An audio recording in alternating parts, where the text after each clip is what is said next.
కథ పేరు వానచుక్క.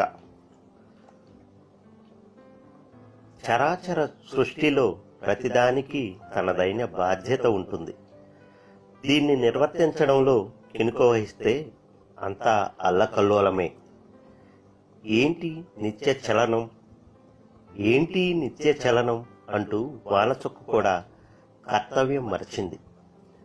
ఆకుని అంటుకుపోయింది.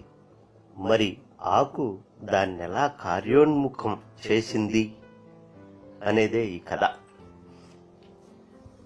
ఇంకా ఎంతసేపు అలా నన్ను పట్టుకుని వేలాడతావు అని అడిగింది ఆకు. ఏం చేయాలి మరి, ఊరికే నేలపాలు కావడం నాకిష్టం లేదు అంది వానచుక్క. ఎందుకలా అనుకుంటున్నావు? అంతే కదా మరి, ఏ ప్రయోజనం లేకుండా